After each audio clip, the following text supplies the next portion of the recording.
Un match qui sent la poudre à tout point de vue puisqu'il y a des feux de Bengale dans le stadium de Toulouse qui pourraient coûter quelque argent aux dirigeants du Toulouse Football Club, au TFC comme on l'appelle ici. En tout cas, on attend beaucoup de cette équipe de Toulouse qui a réussi le petit exploit à n'encaisser qu'un seul but, pourrait-on dire, dans la poudrière de Naples. Vous voyez la composition de l'équipe de Naples avec la surprise Volpecina qui est un arrière qui remplace Giordano, l'avant-centre nominal. Donc pour cette équipe de Naples, Garella est dans les buts alors que Pierre Badel vous propose l'équipe de Toulouse sans changement par rapport à l'équipe annoncée.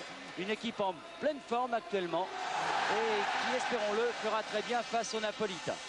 Avec donc Bergerot dans les buts, les stages, Ruti, Tarantini et Thierry à l'arrière, Desperou, Durand, Passy et Bellus en faux ailier en milieu de terrain et Stopira et Marsico à l'avant.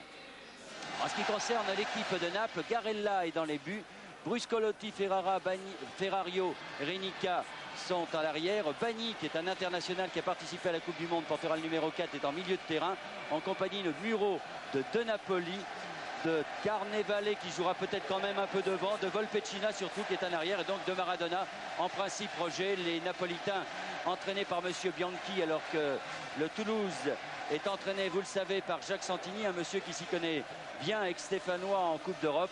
Eh bien, les joueurs de Naples vont très certainement laisser devant, comme l'on dit, donc le numéro 9 Carnevale et Maradona. C'est votre avis ? Oui, je pense que cette équipe napolitaine telle qu'elle est composée, va certainement subir, ne demande que ça d'ailleurs, de subir le jeu de cette équipe toulousaine. Le danger pour Toulouse, évidemment, dans des rencontres de cette importance, pour toutes les équipes d'ailleurs, c'est de devoir prendre le match en main, mais malheureusement de se garder derrière contre une éventuelle contre-attaque, que ne manquera pas certainement de faire Maradona.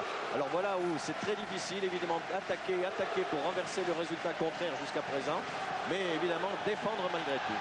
C'est qui joue sa chance crânement, mais qui est peut-être surpris justement par l'attitude des Italiens. Allez, Ruti qui remonte ce ballon. Besoin de se mettre en confiance un peu, Ruti. Il joue avec Stopira.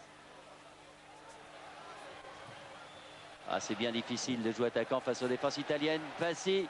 Ah oui. Tenter la 1-2 avec Marsico. Mais Marsico n'était plus là. Intervention de Thi pour Durand. Ah, il faut essayer de jouer vite. C'est bien joué ça pour Marsico. Un centre de Marsico, non? Une feinte, oui. Une feinte, c'est bien joué. Oh oui, oui. Et le but. Oui. Oh, oui. C'est le but. C'est le but égalisateur par Yannick Stopira. En 2 temps, une première fois, on a cru que les joueurs de Toulouse avaient échoué. Et finalement, ils viennent d'égaliser, pourrait-on dire, sur l'ensemble des 2 matchs par Yannick Stopira. Regardez. C'est un mauvais renvoi du dernier défenseur italien. Voilà la passe Marsico qui va faire la feinte de centrer pour la mettre sur son pied gauche. Voilà, il va remettre le ballon sur son pied gauche. Et oui, il y a une petite poussée. Et Passy qui manque son ballon. Et là, il y a un petit dégagement du défenseur italien et Stopira vise bien l'angle. Et pour l'instant, les Napolitains n'ont rien raté.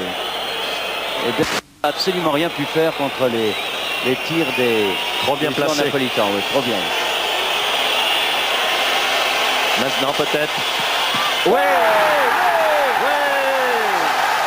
Bravo Bergerot qui a arrêté ce pénalty de Passy. Ralenti, ce n'est pas gagné pour autant, c'est l'égalisation en tout cas. Parti du bon côté Bergerot. Et donc 3 partout. Aïe aïe aïe. Ah, on respire un peu mieux, mais c'est pas pour autant que c'est gagné. Alors Tarantini pour Toulouse maintenant.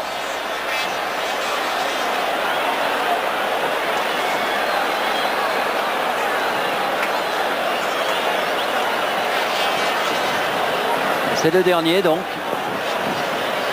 Tarantini.